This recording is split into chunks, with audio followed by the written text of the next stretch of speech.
Salve, salve, prezado internauta! Esse é o terceiro episódio do nosso mini curso Desafinação.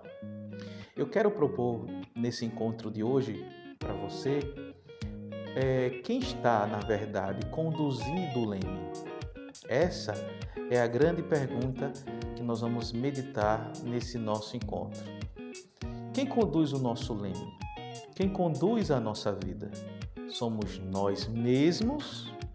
Ou só apenas as nossas emoções, os nossos instintos, aquilo que muito bem o nordestino sabe falar, aquilo que dá na telha, que dá na cabeça, eu vou lá e faço. O que realmente está conduzindo a nossa vida?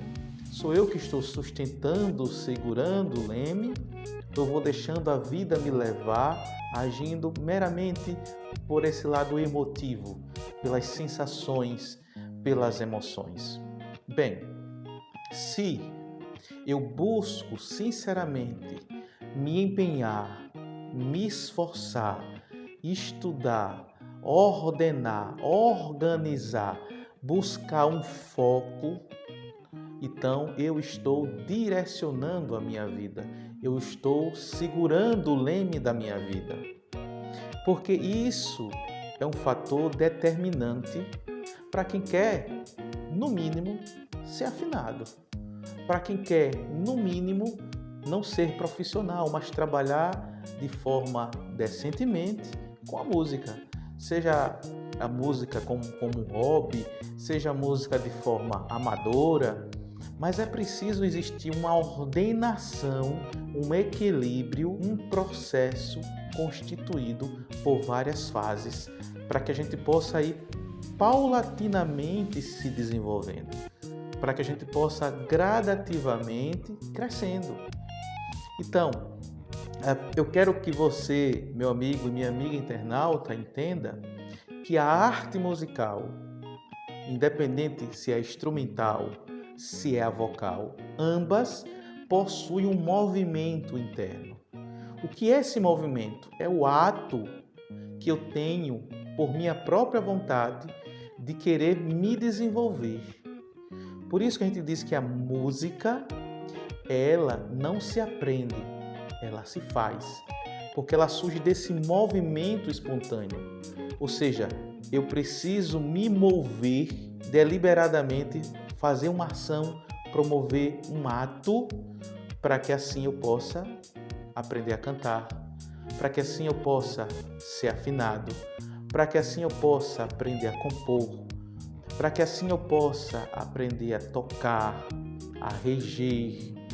Então, observe, não é o conhecimento que eu busco para aprender a música, para desenvolver a música, não.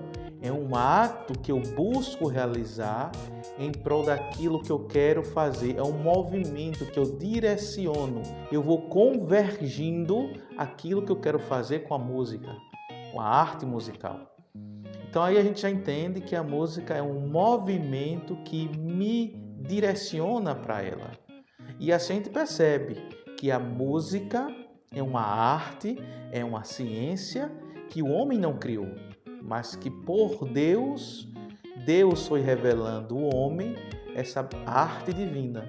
E o homem foi aprendendo e se desenvolvendo por meio da arte musical. Com isso, a gente já pode pensar em outros aspectos. Por exemplo, a música melhora o nosso raciocínio lógico, a capacidade de absorção, a ter disciplina, foco, concentração. No âmbito emocional, estabiliza, reduz a ansiedade, depressão. Com as questões de atividades cerebrais, ela também estabiliza a questão do Alzheimer, Parkinson e promove o nosso bem-estar. Todas essas características e tantas outras faz parte da música. Conversando com um grande amigo meu, que foi meu professor de música, um dos professores que eu tive a graça de ser aluno dele, um holandês, também psicólogo e que por muitos anos estudou e trabalhou na área da neurociência, ele me disse o seguinte: aquela brincadeira onde a criança joga uma pedra e pega rapidamente a outra que está no chão, sem deixar que aquela caia por completo. O cérebro da criança, assim ele me disse, precisa trabalhar mais rápido, precisa ter um fluxo de sangue maior e o corpo libera para que o cérebro possa, por meio dos neurônios, fazer ligações de sinapses. E aí o que acontece? Pela visão e coordenação motora, a criança consegue fazer esse movimento sem errar. A mesma coisa acontece quando estamos lendo um livro. A gente lê um livro, a gente assimila, o nosso cérebro assimila aquela informação. Mas se a gente lê aquele livro e começar a escrever, pontuar algumas partes que nos chamaram a atenção, o cérebro, para assimilar, ele precisa ter uma capacidade maior de fluxo de sangue para que ele consiga reter aquelas informações e guardar nos arquivos daquela grande sala, como nós conversávamos no último encontro, no segundo encontro. Então observe, quem consegue fazer isso na arte musical é a melodia, é o cantar. O cantar faz com que o nosso cérebro ele tenha um estímulo maior para poder trabalhar.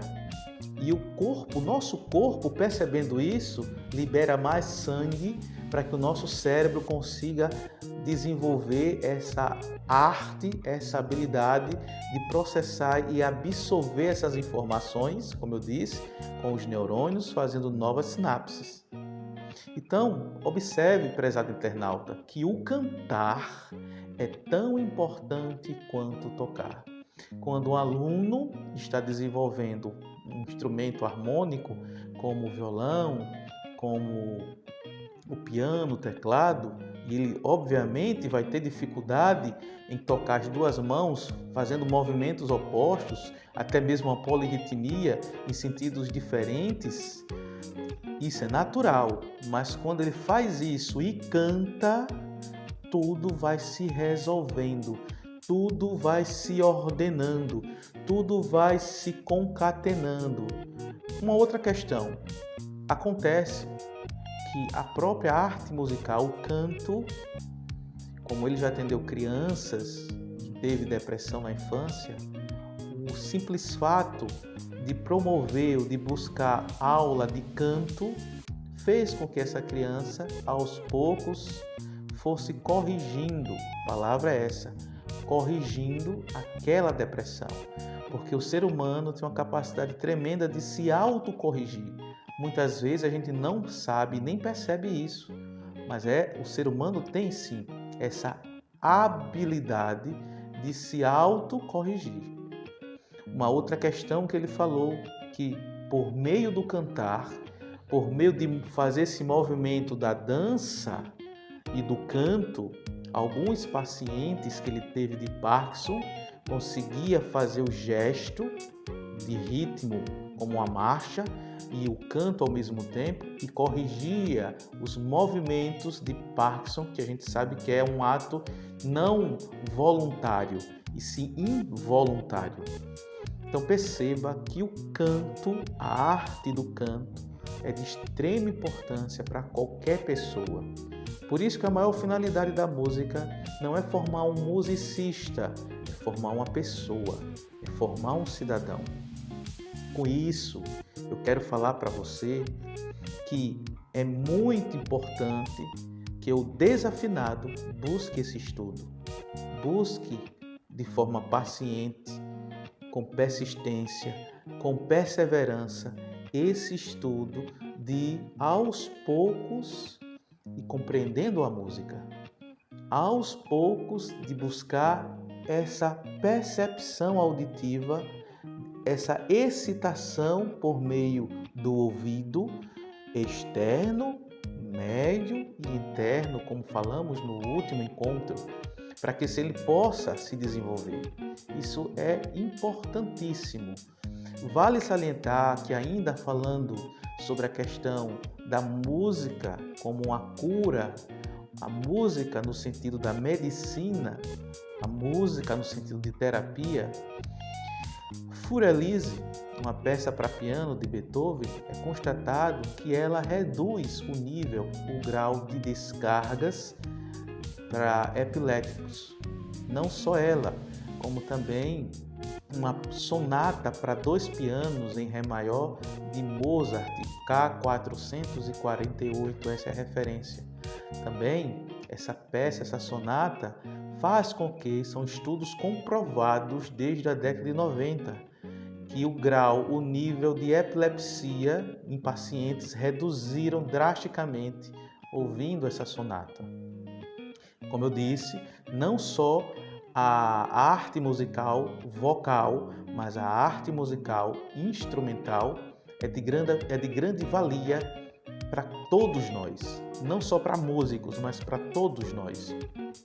Então você percebe que se você tem uma criança, voltando ao que a gente tinha conversado, não deixe essa criança se contaminar pelas músicas que a gente escuta muitas vezes nas rádios e muitas vezes nas plataformas digitais, porque é uma música completamente nociva, uma música completamente com má intenções para poluir internamente toda a nossa estrutura auditiva, fazendo que a gente perca a capacidade de entender o que é bom em termos de afinação e o que é ruim em termos de desafinação. Quem está no leme? É você que está no leme. A vida é sua, é você que tem que conduzir, direcionar para esse sentido. É um esforço que se deve fazer, sim, é um esforço, mas é de extrema importância. Aguardo você para o nosso próximo e último encontro. Se você não está inscrito, aproveita para se inscrever no nosso canal aqui do YouTube, Escola Musical Oficial ou @escola.musical.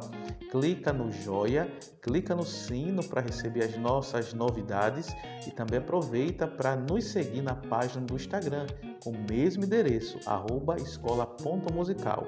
Aguardo você para os nossos próximos conteúdos. Um grande abraço.